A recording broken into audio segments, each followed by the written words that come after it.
Judul, Godaan di Kampung Seberang. Doni tidak pernah menyangka bahwa tinggal di kampung bisa lebih rumit daripada hidup di kota. Ia datang ke desa ini dengan harapan menemukan ketenangan setelah bertahun-tahun bekerja di tengah hiruk-pikuk perkotaan. Rumah tua peninggalan orang tuanya menjadi tempat peristirahatan yang ia butuhkan. Namun, ketenangan itu perlahan terguncang sejak ia bertemu dengan Sari, wanita yang tinggal di rumah sebelah. Sari adalah istri dari Pak Rudi, seorang pekerja migran yang sudah 2 tahun bekerja di luar negeri. Ia adalah sosok yang sulit untuk diabaikan, parasnya cantik, sikapnya ramah, dan ada sesuatu dalam cara ia berbicara yang selalu membuat Doni merasa diperhatikan. Sejak awal, Sari selalu menunjukkan keramahan yang luar biasa. Ia sering datang ke rumah Doni, membawakan makanan, atau sekadar mengajaknya berbincang. Awalnya, Doni menganggapnya sebagai bentuk kebaikan seorang tetangga. Tapi lama-kelamaan, ia mulai menyadari bahwa ada sesuatu yang berbeda dalam tatapan Sari, dalam cara ia menyentuh lengannya sesekali, atau dalam cara ia tersenyum saat mereka bercanda. Awal dari godaan, suatu sore, Doni sedang duduk di teras rumahnya setelah seharian membetulkan pagar. Angin berhembus lembut, membawa aroma tanah basah setelah hujan tadi siang. Tiba-tiba, suara lembut Sari terdengar. "Mas Doni, capek ya? Mau saya buatkan es teh?" Doni menoleh dan melihat Sari berdiri di depan pagar rumahnya. Ia mengenakan daster tipis berwarna krem yang jatuh dengan indah di tubuhnya. Rambutnya diikat asal-asalan, beberapa helai jatuh di pelipisnya, membuatnya terlihat lebih natural dan menggoda di saat yang bersamaan. Doni berusaha tetap tenang. "Ah, enggak usah repot, Mbak Sari. Saya baik-baik saja." Sari tersenyum, lalu berjalan mendekat tanpa menunggu izin. Ia duduk di pagar yang baru separuh jadi, wajahnya menatap Doni dengan ekspresi yang sulit diartikan. "Sendirian di rumah besar ini nggak terasa sepi, Mas?" tanyanya pelan. Doni menelan ludah. Ia bisa merasakan ada sesuatu di balik pertanyaan itu. Tapi ia memilih menjawab dengan santai.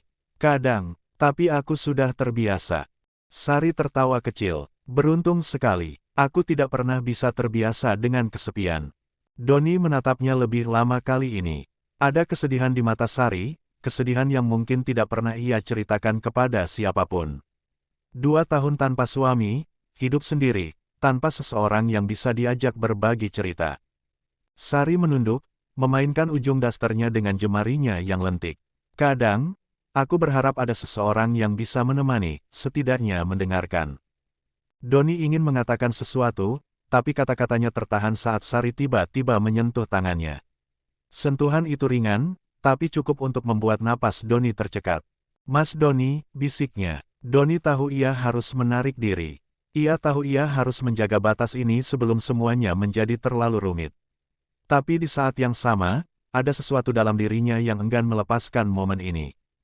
Ketegangan itu pecah ketika suara langkah kaki terdengar dari ujung jalan.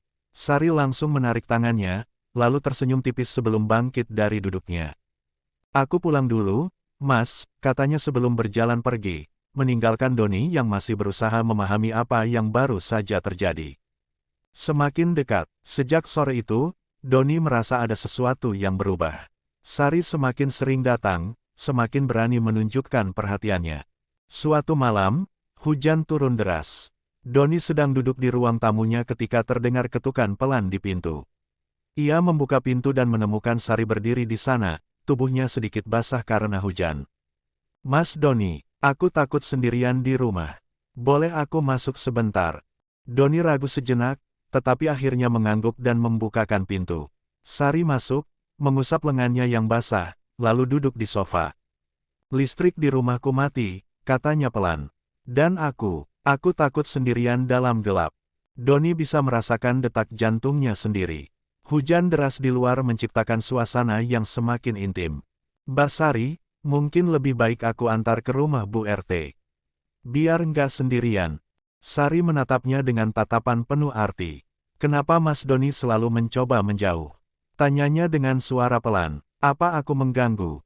Doni menghela napas panjang. "Bukan begitu, Mbak. Aku cuma nggak mau ada yang salah di antara kita." Sari tersenyum tipis. Ia mendekat, duduk lebih dekat dari sebelumnya. "Kadang, sesuatu yang salah bisa terasa begitu benar," bisiknya. Doni merasakan napasnya tertahan. Semua logika dalam kepalanya berteriak agar ia mundur, tetapi hatinya berbisik hal lain. Angin dari jendela yang sedikit terbuka membawa aroma tubuh Sari yang wangi, dan sebelum ia menyadarinya, mereka sudah terlalu dekat. Mata Sari yang bening menatapnya, mencari sesuatu, mungkin harapan, mungkin keinginan yang selama ini ia pendam. Mas Doni. Doni tahu ia berada di persimpangan. Jika ia memilih untuk mengikuti perasaan ini, tidak akan ada jalan kembali. Tapi jika ia mundur sekarang, ia harus menanggung rasa kehilangan yang aneh, kehilangan sesuatu yang bahkan belum dimilikinya. Ia menutup mata sejenak, menarik napas panjang, lalu berkata dengan suara bergetar, "Mbak Sari, aku." Tiba-tiba, suara dering ponsel Sari memecah keheningan. Wanita itu tersentak, lalu buru-buru mengeluarkan ponselnya dari saku dasternya. Nama suaminya, Pak Rudi, tertera di layar. Sari terdiam beberapa detik, lalu menatap Doni dengan ekspresi yang sulit ditebak. Ada ketegangan di matanya, tetapi juga ada sesuatu yang lain, kesadaran bahwa mereka hampir melewati batas yang tidak seharusnya mereka lewati. Dengan tangan gemetar, Sari menerima panggilan itu dan berkata dengan suara yang bergetar, "Halo, Mas." Doni menatapnya dalam diam, lalu perlahan bangkit dari sofa. Ia tahu bahwa ini adalah pertanda. Pertanda bahwa mereka tidak bisa terus seperti ini. Saat Sari berbicara di telepon dengan suaminya, Doni berjalan menuju pintu, membuka kunci, dan menatap hujan yang masih turun deras di luar. Hatinya masih berdebar, pikirannya masih kacau, tetapi ia tahu bahwa ia telah membuat pilihan. Sari menutup teleponnya, lalu menatap Doni dengan mata berkaca-kaca. Tanpa berkata apa-apa, ia berdiri, merapikan rambutnya, lalu berjalan menuju pintu. Sebelum melangkah keluar, ia menoleh sekali lagi. Senyum kecil muncul di wajahnya, penuh dengan perasaan yang tidak terucapkan. "Selamat malam, Mas Doni." Doni hanya bisa mengangguk, menyadari bahwa malam ini mereka telah berada di ambang sesuatu yang lebih dari sekadar godaan.